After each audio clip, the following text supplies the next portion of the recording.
what up? So today I took a bunch of different kinds of shirts, and I'm going to show you how to bleach tie-dye them using stuff like purple shampoo, rocks, dye, yeah. Wait, how'd you make that pattern?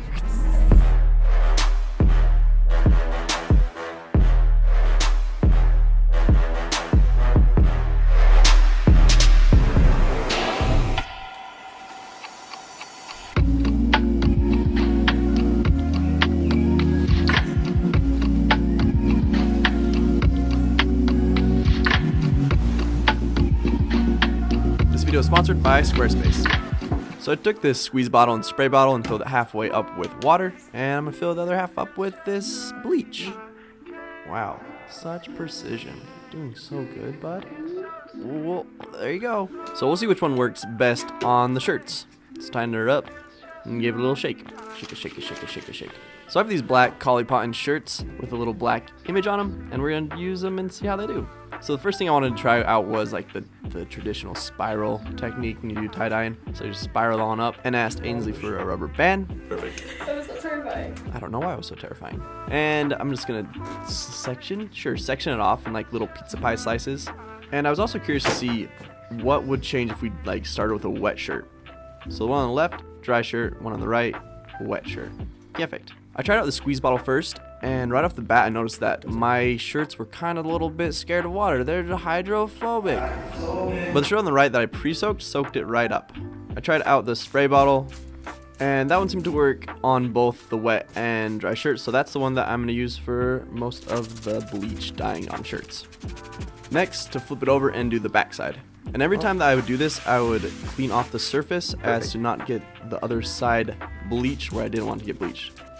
So I did that backside real quick and add a little bit more bleach on that side and then on the front side again, and it kind of started to turn, but we're going to set that aside and dry. Because those are a Collie Cotton blend, I wanted to try out on a 100% cotton shirt, so I went and got some of those, some cute little gilded ones, and just did the same thing. And I could already tell that they were like bleaching so much quicker, I guess. And I have to try it on the wet one again, so we could test out how it affects a dry and a wet one. A wet one, wet one, which one? Wet one, a wet one. Ugh. What just happened? Did I just have a stroke? So for the next method, I just bunched up the shirt and started ketchuping up my bleach. And because these shirts are so scared of water, the bleach would like run off into these little nooks and crannies, which made for actually a really cool effect. And I know because I'm doing a voiceover, I've already seen it. Surprise, surprise.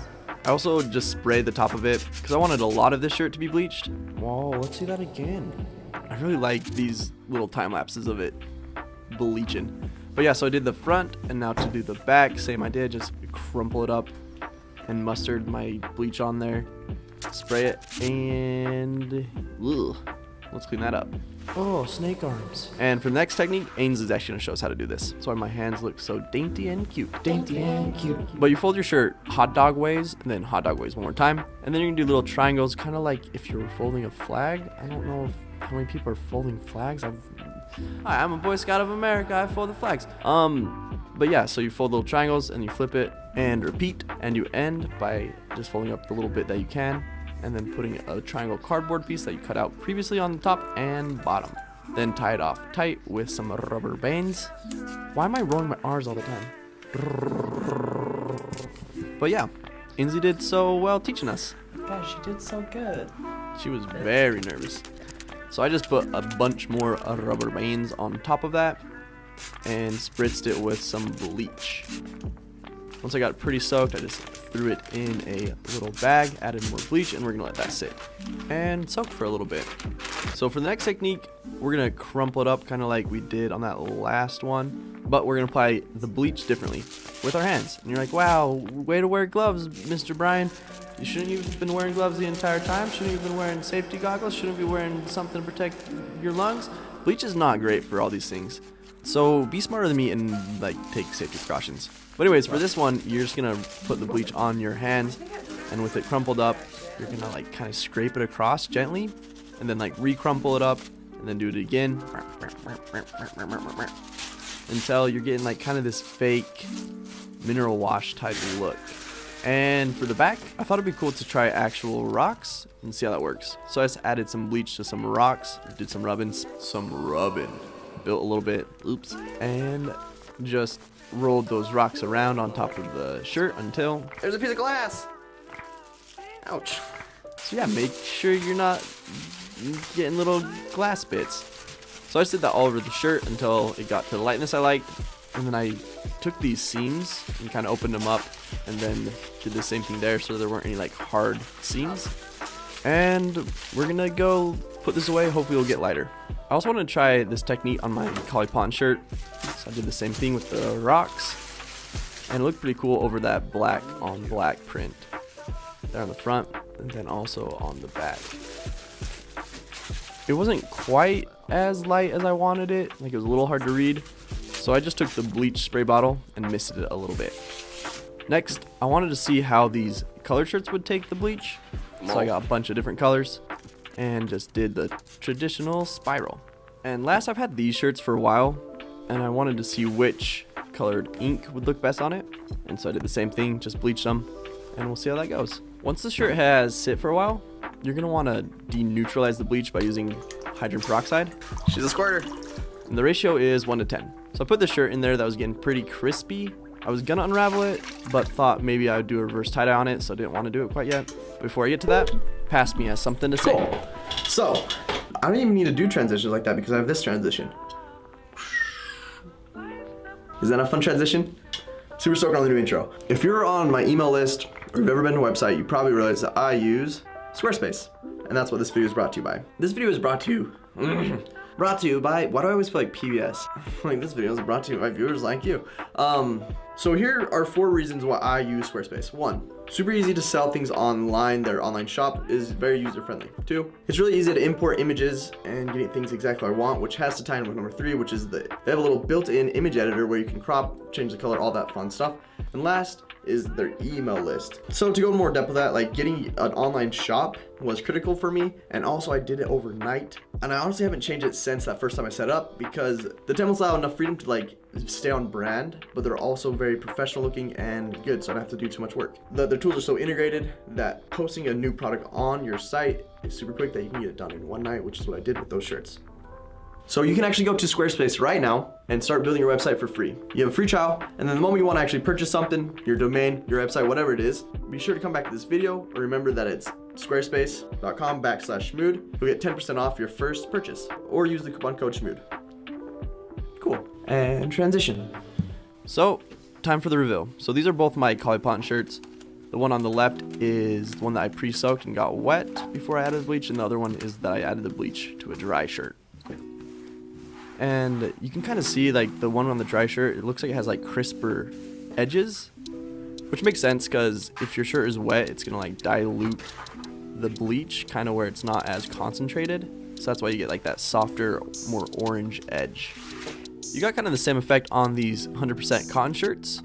But another observation I had was how much brighter the dry shirt seemed to have bleached. And maybe that's because it was diluted, maybe it was because the wet shirt was still a little wet. But wish it wasn't so orange, which was one of the cool things about my shirts because they weren't 100% cotton, or maybe it's because of how they dyed the shirts. They bleached this gray color, which I'm super stoked about.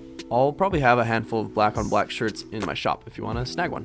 Now for this little panini.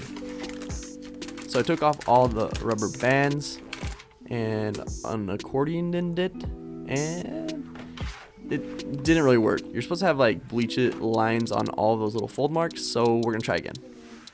So folded up myself another croissant, and this time I'm gonna soak it in the bleach, except it floated. So I had to go find something to weigh it down, and I let it sit there for like half an hour, and looking pretty toasty. Yum.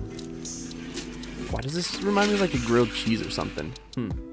Anyways, just unaccordioned it, and it's already looking like it's gonna work. Or like it did work. And it did work. This technique is called shibori, and it's usually used with indigo. But stoked on how it looked with the shirt. The fake mineral wash look, it didn't really get brighter. But I like how like the brown, the left one looks.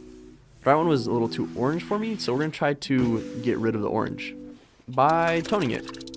And my brain was like, oh, maybe we'll try some purple shampoo. So that's the first thing we're gonna try. Whoa. So just mushed it on in the shirt, added some more purple shampoo, got it all wet, added some more purple shampoo, And cool. We're just gonna let that sit and stew for a bit.